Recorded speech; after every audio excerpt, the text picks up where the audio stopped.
We are clear from the start as little ones that we pretend, but we never, ever have wanted to confuse the fact that Santa is something we have fun with, we pretend with, and we don't mind that as long as it's never confused with the reality of Jesus.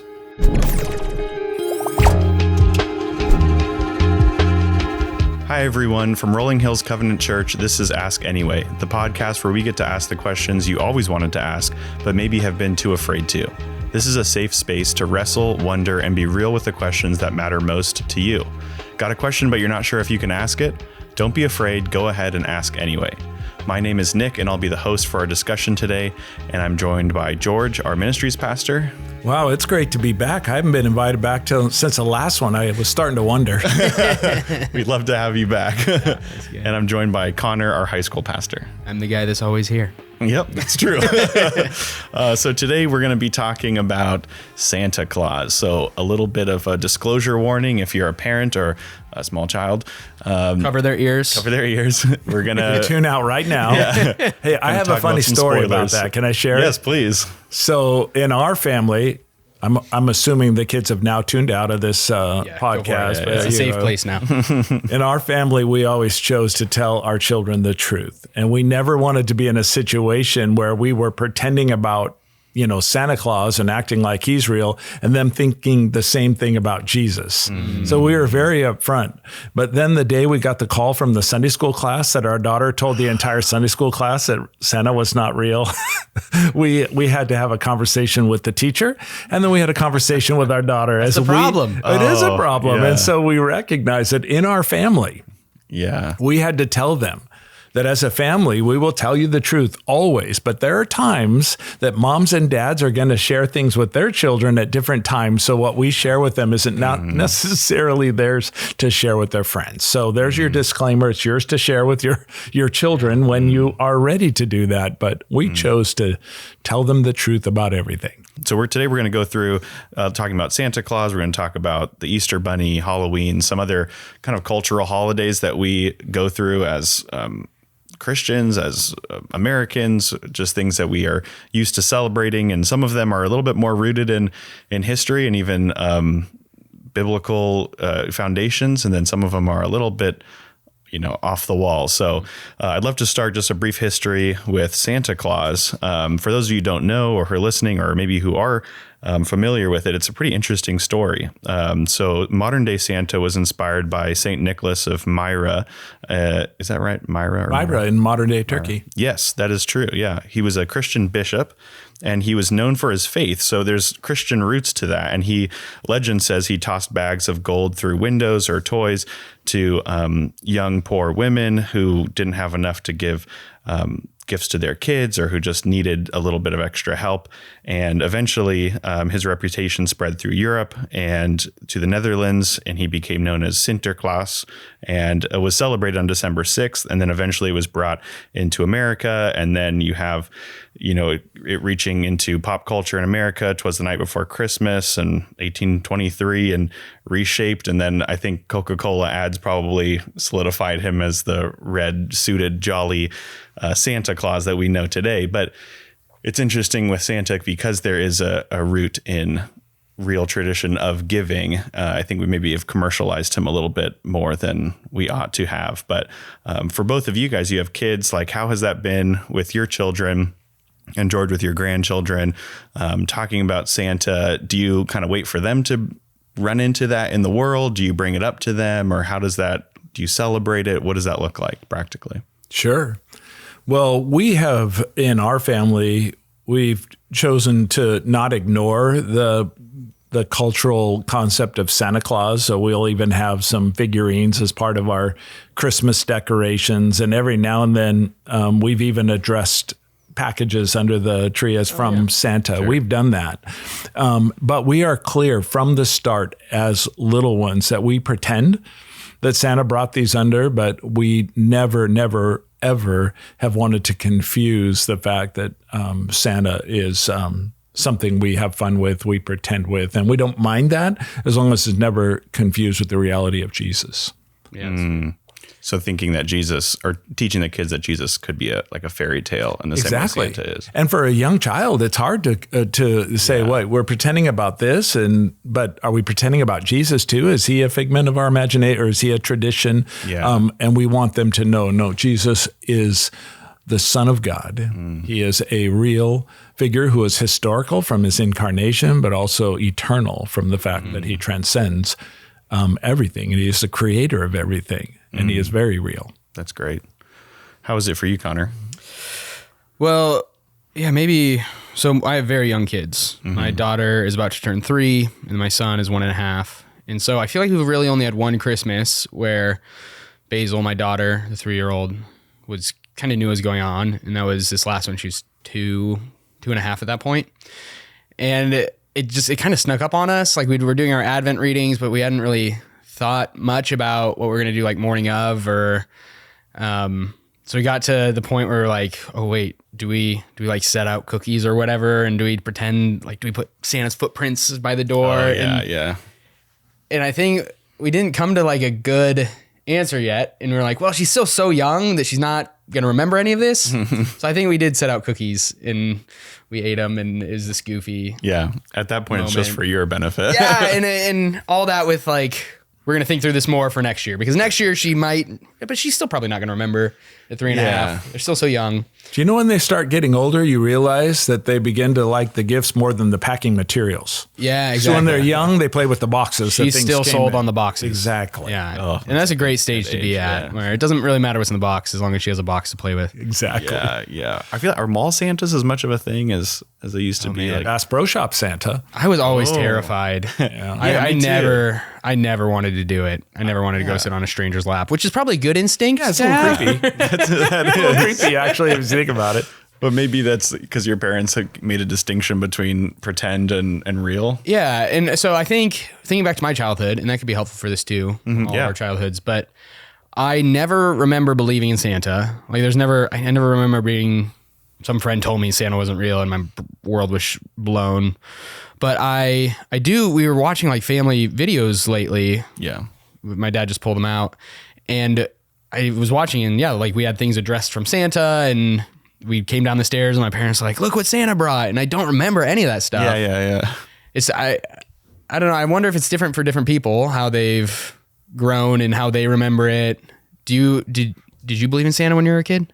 I feel like, I don't know, maybe we all had similar experiences, but same thing. Like I remember them wrapping and addressing presents from Santa. We went to the mall. I never wanted to sit on anybody's lap. Yeah, that was weird. It's weird. I was excited to get gifts. I feel like in the back of my head, I always kind of knew that like my parents were getting the gifts. Like I never thought there was a guy coming down the chimney. Yeah. Even watching, like, I love the Santa Claus movie with Tim Allen. Like I never thought that he was like squeezing through the chimney to like give gifts or whatever. It was kind of like fun, but I feel like they always tried to back it up as much as they could with like, hey, Santa's like based on a real person who gave gifts, but the real gift is Jesus, you know? So it was like, okay, we have Jesus and Santa's like this adjacent character that's kind of fun and thematic, but not real. If that makes sense. That's a good point. Yeah.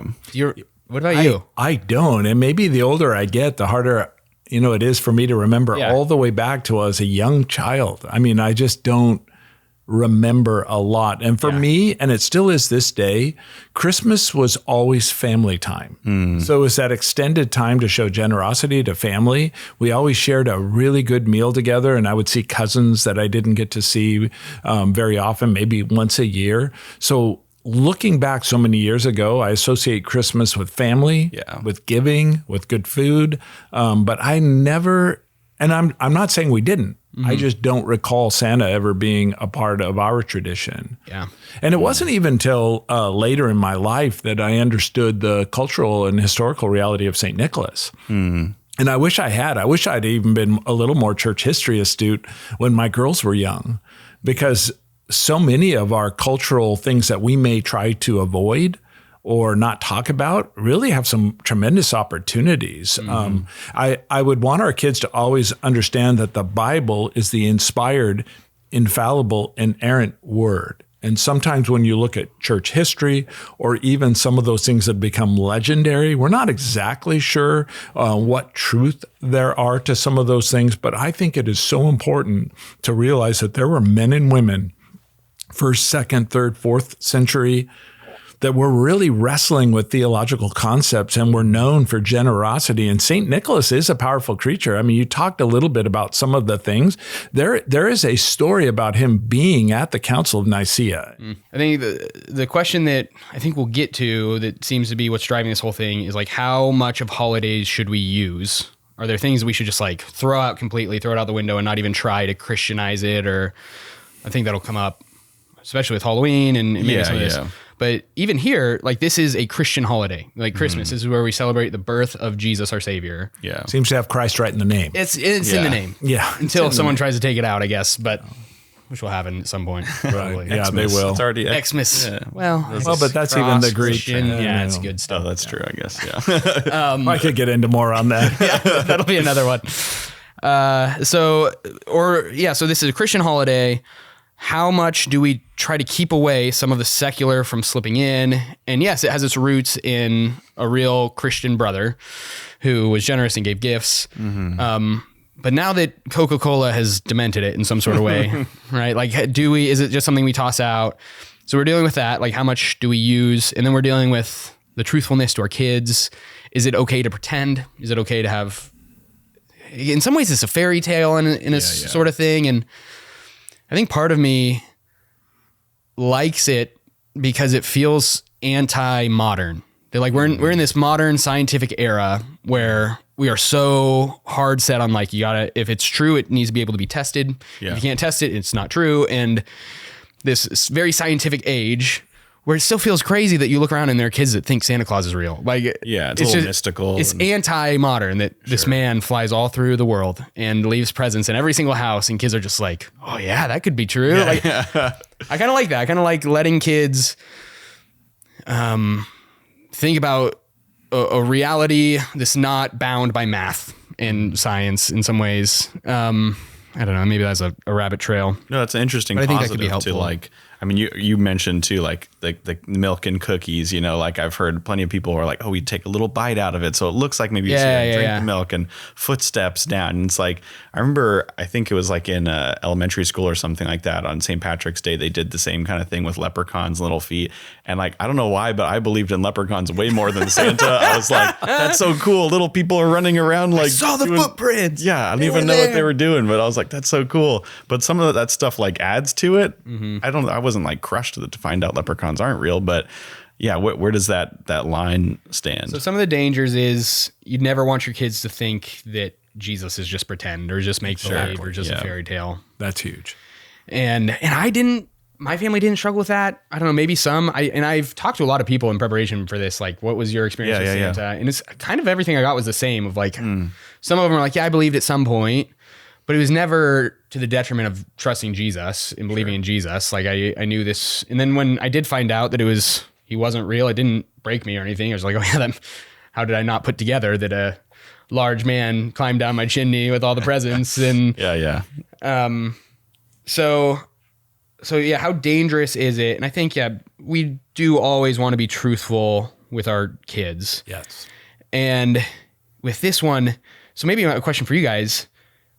If we're truthful with our kids, how then do we address the problem with a Sunday school class where your kids are just going to go out and ruin a bunch of families' Christmas? Is it then okay to tell our kids, well, we know Santa's not real, but you can pretend with your friends. And when your friends ask you, maybe deflect the question, or like, how do we do that in parenting? And it'll come up in other places too, with things we tell our kids and just not for other people. Well, we have all kinds of things that we're going to talk to our kids about, hopefully. In fact, it is tragic to me how many godly parents don't get ahead of the curve and talk about their all kinds of things. Think what kinds of things in this culture are so pervasive that our kids are getting instructed every single day.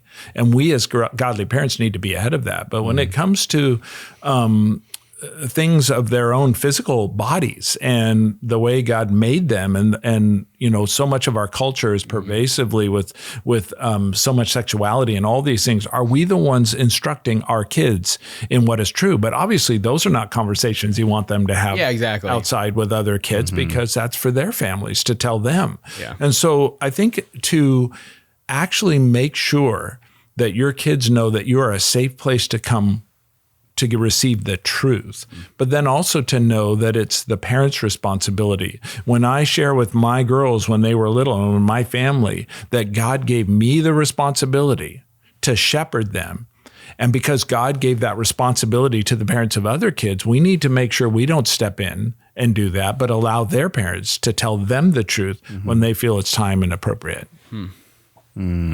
So does that look like getting ahead of the curve? Like, speaking to that, does that look like, I guess, like, Connor, to your Basil's only 3. Like, at what point, I guess, do you try to just plan on being a little fluid with that? Like, in terms of when they learn and then when they might tell another kid and stuff like that? Or you kind of sit them down and have that conversation earlier on of like, hey, Santa Claus is pretend, and this is how to kind of interact with other kids? Well, this lends itself right to the dangers of not living within the culture. And what I mean by that is, if we were to ignore Christmas or any holiday, or say that our family doesn't participate in it, then what we do is we try to create this little bubble where our kids are not exposed to that, or they're not part of that. And then what happens is they grow, they live within a culture where it's so pervasive, and they're just not prepared for the conversations. Yeah. So even as we grew up during holidays, we would watch different holiday movies. I mean, we would watch a Charlie Brown Christmas. As they got older, watching Elf has always been it every single year. Our Christmas season in my family starts with Elf. We just enjoy laughing and watching that movie together. But what happens is, when you watch, age appropriate movies and you're watching movies like that, you can have conversation about movies, because it would be the same as watching any other movie that was not built on reality, but some sort of made up imaginary story. We can have conversations about those things. And so the same would be true about Santa Claus. We didn't shy away from it, but we would have the very real and candid conversations about it and draw them back to the reality of Christmas. Yeah, that totally makes sense. I wonder too if, like, having your kids participate in opportunities to, like, give gifts to other people too can help demystify Santa, that it's not like all gifts come from Santa. Like, some of them are just giving from people to people, and in that way you're carrying on the actual St. Nicholas tradition. It wasn't until that moment you said that something clicked that I remember from my childhood. But we used to have a bank, a piggy bank type bank in my house. And I'm telling you, I was a young kid. But we would go throughout all the year taking our loose change and putting it in the bank. And we called that the Others Bank. Nice. That's cool. And every Christmas, we would take all of the change, which by then would amount, and remember, this is the 60s, so it might be $100, $200 worth of change, significant amount of money in the 60s. My mom would spread it all down in the bottom of a cookie tin. We would put wax paper over that and bake some cookies. And then we would pray as a family. And as a little kid, we'd pray and choose a family that we knew were in desperate need. And then what we did is, actually like a ding dong ditch, we would set that by their front door, ring the door, and run. And in many ways, it's like what you talked about, the St. Nicholas stories. It was not wanting anyone to know where it came from. Sure. But knowing that we wanted to give because Christmas was a season we remembered the gift of God's Son. That's good. That's really good. Yeah, so it certainly gives us a platform to bring up Christian values. Yes. One is generosity and gift giving. And and the ultimate picture of that is God giving the gift of himself to us in the incarnation. Right. God eternal wore flesh to redeem us. Just the gift that we can't even fathom.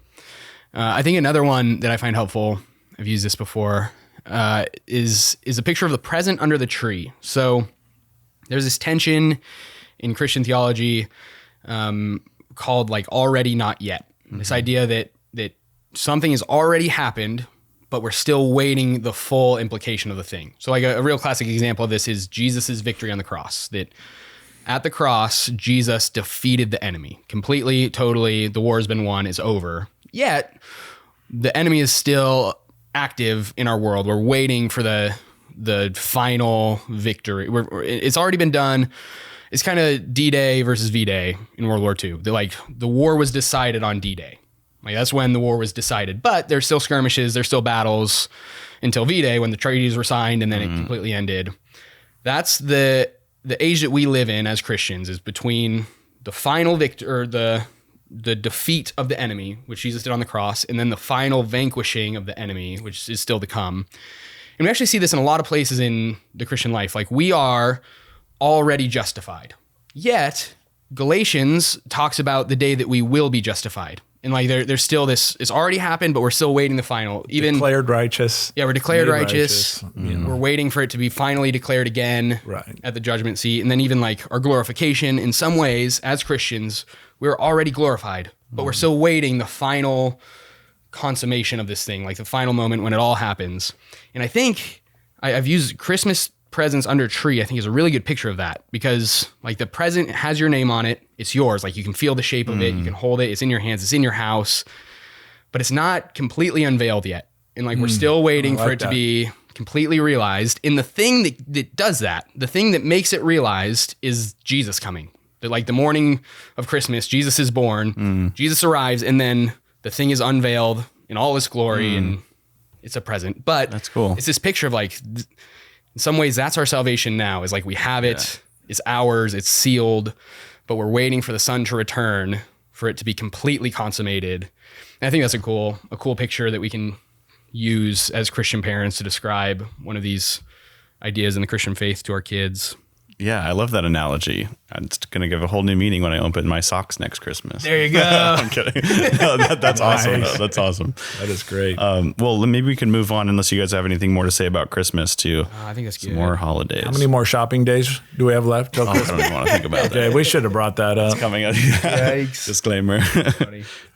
So the next we're going to talk about is Easter. And this is like an interesting holiday because I feel like so much of it is tied to Christianity, but then you have some like the Easter bunny and you're like, what? Where did that come from? Like, was that created by Cadbury or? I guess a lot of it just comes down to like German folklore and the idea of, the Easter hare laying colorful eggs for the well-behaved children. It's and just then like Christmas. Kind of, yeah. If you're a bad kid, you get toys for. Exactly. And the bunnies or the hares are, symbol of fertility and renewal. And then it got connected to springtime festivals and then brought into the U.S. and blended with Christian Easter celebrations. So I guess eggs can kind of be a celebration of the resurrection. How do eggs tie to bunnies? That's the other thing too. Is like, right? You know what? We celebrate the Easter chicken. That makes more sense. But think how many kids are getting raised and thinking that bunnies lay eggs, and it's like, no, they're mammals, guys. Like, it doesn't make any sense. So, yeah, what do you guys think about that? I mean, I don't. Was that prevalent growing up for either of you? Like, I know that Easter egg hunts, like we do that as a church as well, but I don't know about the Easter bunny. A giant running bunny or a man in a bunny suit is kind of terrifying as well. I was always scared of the Easter bunny. Yeah. What are you guys' thoughts on that? I think we should just start a petition or a challenge to have an Easter chicken. Yeah, right. It just makes more sense. Yeah. I wonder. I feel like this is the kind of the thinnest cultural imagery of these. Like Santa Claus is super linked with Christmas, and almost everybody talks about Santa. I think of my childhood in Easter and like Easter bunnies. I don't know, like maybe I had a chocolate bunny one year or something like that. Like most people I've talked to, the Easter bunny didn't play a big role in the holiday for them. And I think that's a good sign as Christians that this is so important. Like Easter is definitively important. It's something we ought to celebrate joyfully every single year. And the fact that the Easter bunny is like sort of related, but he doesn't play that big of a deal. Yeah. I think that's good. I think that's a good sign. Yeah. Easter egg, and even with Easter egg hunts, like I did Easter egg hunts growing up, and I never associated it with a bunny. I think it was just like a fun, parents hid eggs for us and we felt loved because they made this big game, and a lot of people that do it very competitively. I have friends that like they hide the eggs from each other and then it's a race to see who can find them first. Yeah. And there's a lot of fun and there's a lot of joy with it. That we never want it to be distracting. Like it's the same thing with Santa. Sure. You don't want it to be distracting, but I don't know that this one really rivals the holiday. Like I feel like Santa can rival Sure. Christmas because it can just turn into being about the gifts and about being good and about whatever it is. Yeah. Maybe the Easter Bunny's not as dangerous. Do you guys have thoughts? I don't know when we say as dangerous, I think the thing that's happening in our society, Christmas is still called Christmas for most people, Yeah. but Easter has lost that. I mean, we call it spring break. Oh, I think we tend to, and I think rabbits are maybe associated with spring and new life and those things. So I don't know. I think our culture would love to do away with Easter because it is specifically the holiday where Easter is about celebrating Christ's resurrection from the dead. And when I was in school, so obviously long before you guys were in school, we had Easter break. And schools Yeah, took that's off what we called Easter. it too. Yeah. And typically it was right after Easter. Yeah. And that's what nowadays no school is going to call that. Definitely not a public school system. It's spring break. And so I do think we're seeing potentially Easter maybe fold away or go away outside of the church culture even more rapidly than Christmas. Interesting. Yeah, that definitely makes sense though. Well, and they're both holidays that people that aren't Christians celebrate. Yes, they do. So how do we think of that too? That there's like this whole nationalistic sort of, or I don't know, it's the whole world that celebrates these things. How should Christians think of that? That like our most important religious days, are they being hijacked? I don't know if that's the right word. It makes sense though. If you don't believe in Jesus though, you're going to find something else to like worship, quote unquote, for a day. Makes sense. And if that has to be an Easter bunny or a man in a red coat, then it's like, at least it's not Jesus coming from the Well, think outside. about this too, which is maybe ironic. What they don't want to give up is a holiday. Yeah, that's a good point. But we just don't want the reason. I don't want to give up my Easter break. Yeah. But I'll just call it something else. Yeah. Because That's a good point. they want their holiday. I can That is picture like a secular parent trying to, and kids like, what's Christmas all about? I'm like, well, it's when we celebrate this virgin giving birth. Well, what does that mean? I don't want to explain. It's just about a guy in a red suit, or like, right. This is the day we celebrate when Jesus came back to life. Oh, he's dead. What is death? Yeah. It's about bunnies. Yeah, you know? Let's make it easy. They just found easier things. Easter eggs. It is cool though, to like your point, George, too. I don't think people would. I think people would have a harder time giving up their holidays and accepting Jesus sometimes, but it's like a really cool opportunity to invite people to church, that only come on Christmas and Easter, or just an opportunity to have Easter linger on in the consciousness of American culture so that we can still, push the name of Christ forward in that way and have Easter services and celebrations, and it's not going to completely go away. I think spring break is probably different connotations with people who want to go and party somewhere for a week or something like that. But I think on the calendars it still says Easter. I don't know. You could fact check me on that, but it actually does still say Easter when you preload a calendar with holidays and That's stuff. good. So yeah, at this point, it still does. Someday that may change. Yeah. And I do think, we did Easter egg hunts every year, and we have decorated eggs. It's fun for kids to dye them and decorate them. And I think there's so much fun that we don't have to ignore just the reality of that when we always tie it back to Jesus. And one of the traditions that we have every single year is what's called the resurrection eggs. And if you've never seen those, you can look them up and find the 12 eggs that you number. And so we scattered those all out with the eggs filled with candy and other treats and toys and things like that. But there's 12 eggs. And beginning from egg number 1 all the way through egg number 12, we tell the whole story of Christ's crucifixion, death, burial, and resurrection. Yeah, that's good. And so the kids gather back and we sit around with the scripture. Yeah. And the kids, little kids, we let them tell us the story as, so that we'll just say, hey, who got egg number 1? And then the kids will hold it up, they'll open it. And they'll explain what is in that egg and what that had to do with the narrative of Christ's sacrifice on our behalf. Every year reminding them of the reality of Easter. That's cool. That's really cool. Yeah, that's great. I feel like we, as Christians, should be committed to the tradition. Like to do it every single year is good. Like when we read the Bible, there's, especially the Old Testament, there's so much about keeping the festivals. Like keep the festivals. This is an important aspect of your devotion to the Lord. because it reminds you every single year what God has done. And I think it is maybe these days we lean less into tradition. Tradition feels like this old, stuffy, scary thing, or this monotonous, tedious thing.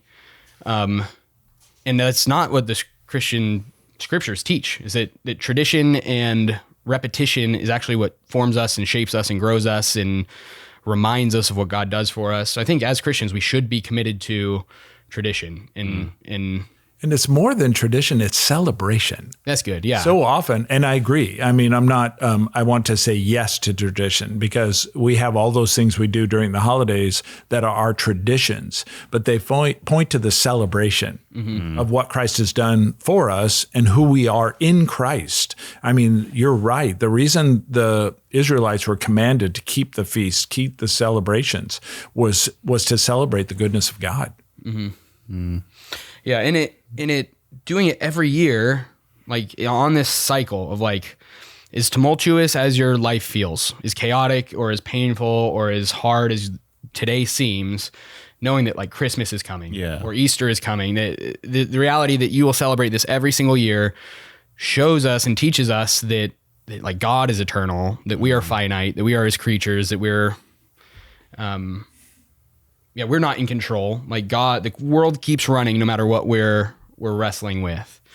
I think that's so valuable that we have to remember that. We have to keep time. And also, I believe as our culture becomes more and more secularized and more post-Christians, I think people are going to be increasingly reluctant to accept an invitation to church.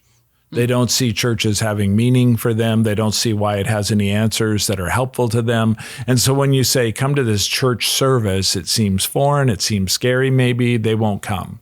But if you were to say, hey, we're going to have Easter lunch at my house, would you like to come? Or would you join us for Christmas dinner? And you're inviting those people who don't yet know Jesus. I cannot believe how many people have been in our homes for Easter and Christmas who do not know the Lord, but it isn't culturally weird for them to go to a Christmas dinner or at an Easter lunch. I mean, those are normal things. It's like inviting someone to a 4th of July barbecue. These are normal cultural events that don't feel weird. But when they're invited to our house, and then what we do is we celebrate Jesus in each one of those events, it has become the chance to share the gospel with people that don't know him. Yeah, that's great. Especially during that season, I think, or Thanksgiving too is another example. Like having that time where people are maybe a little bit more thinking about family and community. And if they are lacking that or have abundance of it, you can invite them into that space and they might be more open to hearing the gospel. And then just being unapologetically Christian and praying and doing all those things, it's a really cool opportunity for sure. How many of us in our neighborhoods or in our circle of relationships at work and school know someone who's going to be alone during a holiday? Yeah. And we should have the heart to reach out because this is a time they may come and be invited into our family rhythms, our family traditions, those things, and hear the gospel. Yeah, that's huge. It's a great opportunity. So it sounds like we have, as Christians, we have freedom to use some of the fun, goofy things that are tied to the Christian holiday, so long as we're not moving too far. Like we're not tricking our kids, we're not deceiving our kids, we're not moving into sin. I've also talked to parents who, and I think this is great, that they started with Santa or they started with something and they just watch their kids get obsessed with some aspect of it. And they're like, okay, we need to take a break from that. We need to tell them this kind of learning and growth and knowing your kids and knowing like, oh, they're going too far. I was just talking to someone that it was with Halloween, and we'll get to it, but they did Halloween and the kid just got super obsessed with witches, and they're like about witches, and like, okay, we're not gonna do that anymore. It went too far. And so I think maybe there's room to have some of the fun, but keep an eye on your kids and see what they're doing and notice and do your best to bring these things in line or use them to preach the gospel. Like use the other things. Don't let any of it overshadow or cloud the gospel, but you could use it to illustrate some points about Jesus and some points about the resurrection and those sort of things. Yeah, totally. Rather than totally doing away with any of the traditions or saying we're not going to be a house that celebrates Halloween or Christmas or Easter, you know what I mean, or in the traditional sense, but to interact with it to some extent, but in like a wise way. That'd be safe but to also say. showing charity to each other. You know, when as you were saying that, Connor, I thought we may have Christian brothers and sisters that choose not to ever acknowledge Santa Claus. Yeah, sure. I know people who don't believe you should have a Christmas tree, or even certain symbols that are associated with Christmas. And then there are other Christians who do. Mm-hmm. And so some people, their conscience won't allow them to do those things. Some people are okay with doing those things. And the Bible's pretty clear. When we're in these areas that are not clearly black and white, there's no scripture verse we could point to that would say that put a tree up in your house is a sin. Mm-hmm. But for some people where their conscience won't allow them, that would become sin for them because of their conscience. And so we need to have charity for the one that says they can't have a Christmas tree. We love them and show charity to them, and we don't push them towards something that they would be uncomfortable. But on the flip side, for the one that is allowed to have a Christmas tree or to have some fun with certain holiday traditions that are not contrary to specific scriptures, we would have charity with them as well. Yeah. And it has to go both ways because we're talking about 1 Corinthians 8, this like food, sacrifice to idols issue. Exactly. Right. Where you are called to put their needs first and love them first. And so for the brother that's looking at someone and is like, they're fundamentalists, they don't put a tree up, don't talk about them that way. And you better not be slandering them, and you better not be gossiping. Exactly. And you should be putting their needs first. And then if it's you that's, no, we're going to be really strict about what sort of traditions we hold with all of these, do the same towards everyone else. So be slandering those crazy people that put presents under their tree, or that it's, we need to think deeply about how to love and not just this blanket, like, well, I love them and I go to church with them, but no, like what intentionally are you doing to make sure that you're not outdo each other in showing honor? Yeah, that's good. That's a great way to put it. Yeah. Well, Paul put it that way, not me. So. Well, it's yours now. No, not Paul. Credit for it. And the Holy Spirit. So we give credit where credit is due. It's the Lord's words. Well, we can move on to Halloween unless you guys want to say anything more about Easter. Most controversial of all. I feel like this one probably is going to be the tough one right here. Saving the best for last. Okay, yeah. So just to categorize them, these first two Christian holidays that have weird cultural elements that we lay over the top. Very secularized. Yeah. We secularize the Christian holiday, which is dangerous and that's scary. But Halloween, now we're moving into, I don't think there's anything Christian about, like inherently Christian about it. I don't know. I've heard a lot of people say a lot of different things about where Halloween started, but it's not the church calendar. So did you do research? Yeah, I can just read some brief history, but it seems to have originated in like a Celtic tradition, marking the end of harvest and the belief that there's like some thinning boundary between the living and the dead, bonfires and costumes to ward off spirits and stuff. So a lot of definitely not Christian things. And then it seems like when Christianity spread through Celtic lands, Celtic areas, the church's All Saints Day was on November 1st and Halloween was on October 31st. And then over centuries, so there's like kind of interaction with the church there, but over centuries, it kind of changed into customs and harvest festivals and things like that. And eventually, I'm not even really sure where like trick or treating came from too, like candy and I guess the costumes is kind of related to that. But yeah, it seems like it's so far opposed to Christianity. But I don't know. Do you guys have more experience personally with researching Halloween or anything like that? I don't. I really haven't spent a lot of time researching Halloween. And yeah. How do you guys think? Well, I wouldn't be surprised, like the All Saints Day being November 1st. Right. Like if you look at any church calendar that originated from the Reformation or before then, there's like a saint for every single day, like, which is good because we've had 2,000 years of Christians and brothers and sisters we should remember. So I think that's a good thing. But that makes sense. But how the day before ended up being All Hallows Eve and like what we're probably going to get a lot of responses to this podcast from all the people who are just historical evidence. They know way more than us. Oh yeah, please comment below and tell us what we're missing because we're probably missing a lot. Halloween. Yeah, all I know is that I think what we interact with now is important. I think the historical context is important, but the way we interact with it now is putting on costumes and going around your neighborhood and getting candy from people's houses and stuff. Even this idea of trick or treating, which is really funny. Like there's no tricks. It's only treats. It's just candy, Yeah, you know? that's true.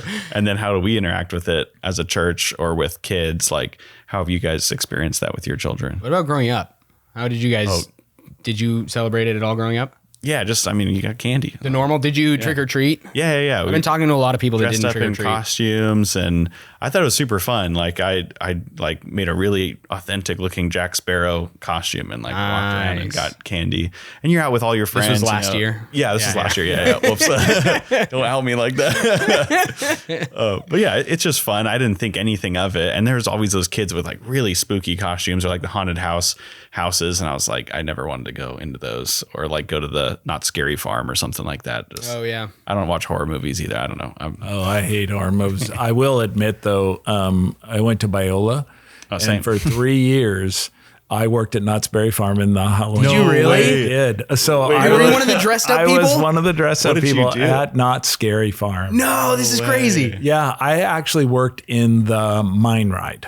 No, log okay. ride. Sorry, Oh, log yeah, ride, yeah, not okay. the mine ride. I worked in the log ride. So you would like jump out at some Oh point? yeah, or- scare. I got That paid to seems scare super people. fun, though. Oh yeah, That's So when you hilarious. realize they give you a paycheck, so you just scare someone. Yeah. I mean, as Sounds a like college great student, job. why don't you sign up for it? That's perfect for a college So I did that 3 years. That's incredible. I don't want to be scared, but scaring other people is pretty fun. That's one of those things I wouldn't have guessed about Pastor George. That's No, good. like fun things fact. you learn about me. Yeah, That's great. that was a lot of years. What ago. about when you were a kid? Did you guys ever celebrate it? Do you remember?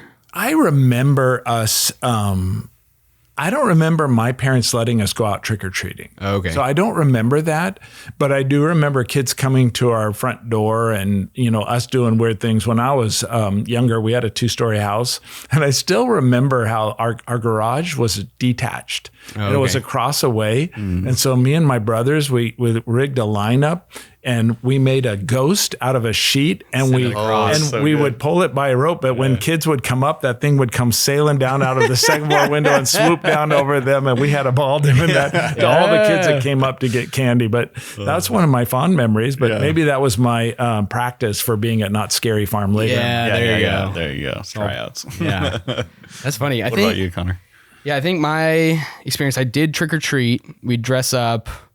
I always remembered as like a family thing that I'd always go trick or treating with my family, and we'd walk around our neighborhood. I did grow up in a house that was like pretty sensitive to the spiritual sort of stuff. Like I wasn't allowed to read Harry Potter growing up and that sort of thing. So, but I never like really associated Halloween with any of the spooky stuff. Like I could just do the things that I wanted to do without all of it. And I remember one year wanting to dress up as something scary, and my parents were like, no, you're not going to dress up as something scary. And I think it was just that I'd been a football player every year for 6 years. I'm like, I want to be something different. And You're a football player in real life too? yeah, I think maybe it was like we were just cheap and we didn't want to buy costumes. Like just wear your football uniform. Yeah. And I remember that year being like, oh, okay, well, I guess I can't dress up as something scary. But me trick-or-treating never felt like it had anything to do with ghosts or spirits or hauntedness. And I feel like that's the experience of a lot of people I've talked to, where I'm asking them like, are you going to let your kids do Halloween and that sort of thing? And a lot of them are like, well, it's not spooky to my kids, and it's not about spirits. It's about knocking on doors and getting candy. But I feel like I do understand the brothers and sisters that are like, no, this is only has roots in paganism. Yeah. It's about spirits and demons, and those are real things that are scary, and we shouldn't make fun of them. I understand that too, but I wonder if there's, in my perspective, there's part of the holiday that we can participate in and avoid that other sort of stuff. Maybe it's another one of those wisdom issues. Do you guys have thoughts? I would definitely think of, the various things we've talked about. Halloween as one of those areas where I don't have any desire for the holiday. I don't associate with the holiday in the sense that it isn't something I would even look forward to. But I also don't shy away from it because from a missional standpoint, I think it's a great opportunity to reach people who are totally wrapped up in the holiday. And I think Satan is having a field day with people right and left. So even as our church will have a harvest fest or a trunk or treat this October, and the church I came from did the same thing. We called it trunk or treat. Yeah. And a lot of our life groups, the small group ministries that we would do, we'd all get together and have fun. We would usually, where I came from, we'd have a chili cook-off and everyone bring their various chilies, but we'd line up 6 or 7 cars and we'd have bales of hay and candy and stuff.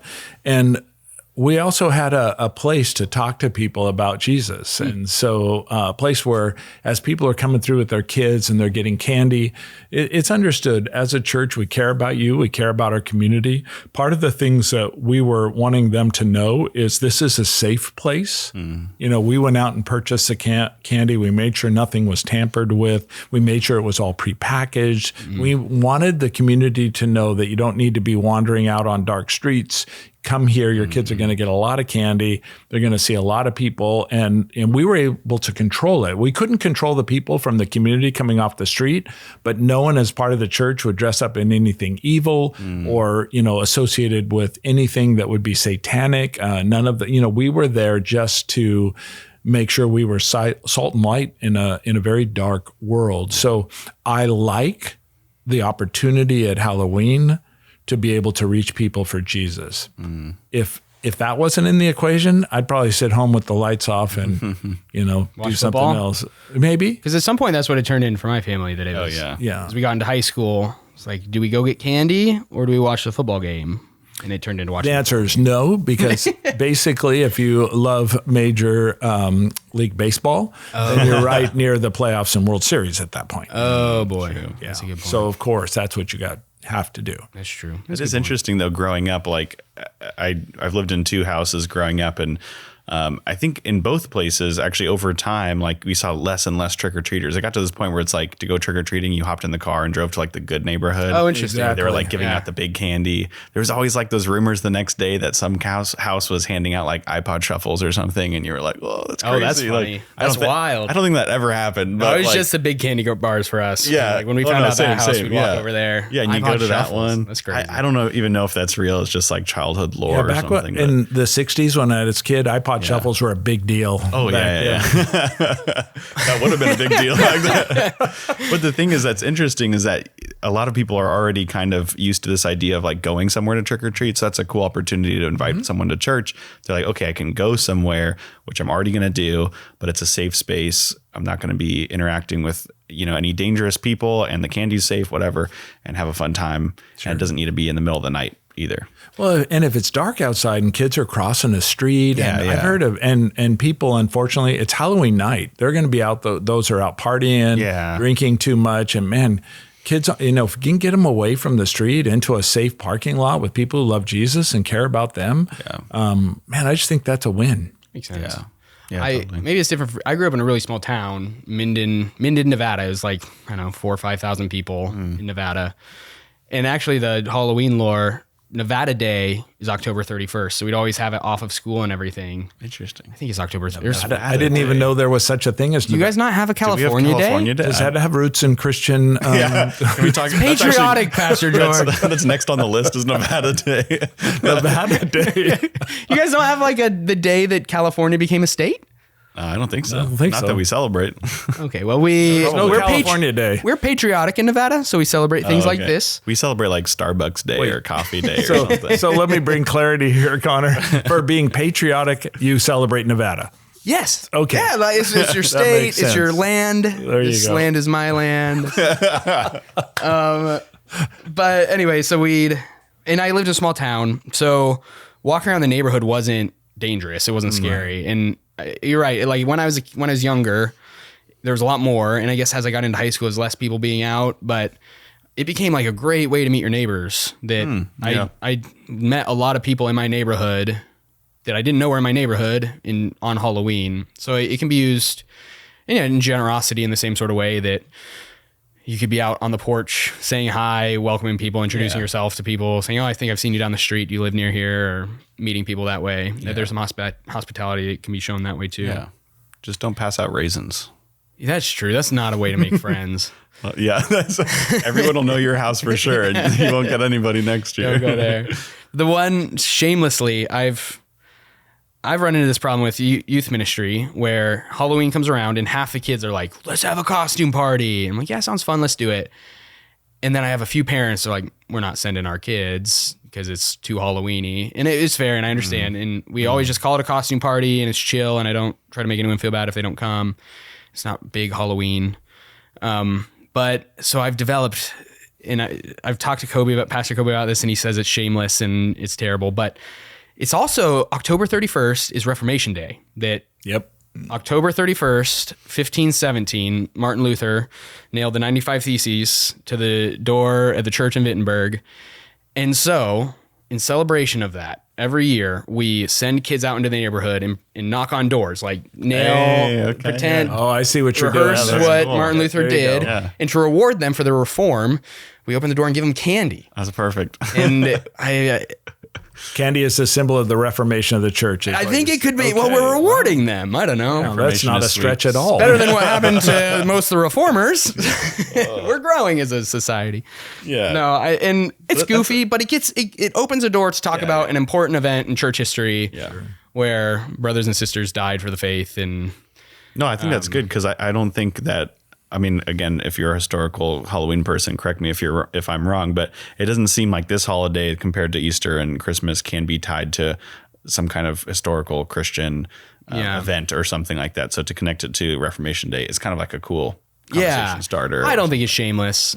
I think that's what I'm going to try with my kids, and maybe they'll look at me and be like, "Dad, you're a dork." Probably, especially when you make them dress up as Martin Luther. Exactly, just once. It's just their first time. Like maybe when they turn 5, they have to dress up as Luther. And it's cute, and then after that, you know. Or maybe who they're named after. Like Basil will have to dress up as Basil of Caesarea, and Richie will have to dress up as Dietrich Bonhoeffer. This could be good. That'd be really cool. I'm planning here. This is fun. Man, I'd like to see a little Bonhoeffer costume. Yes, the round glasses. And Richie could rock it.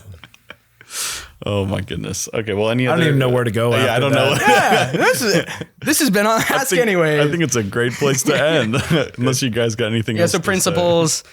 Let's not let secular imagery detract from the thing that we should be devoted to as Christians. And let's not have fun in the meantime. Allow our personal convictions to determine how we would treat a brother or sister who has different convictions. Let's show charity. Yeah. And even with this, like if you are listening to this podcast and disagreeing with all of this and like, how dare they step on my toes?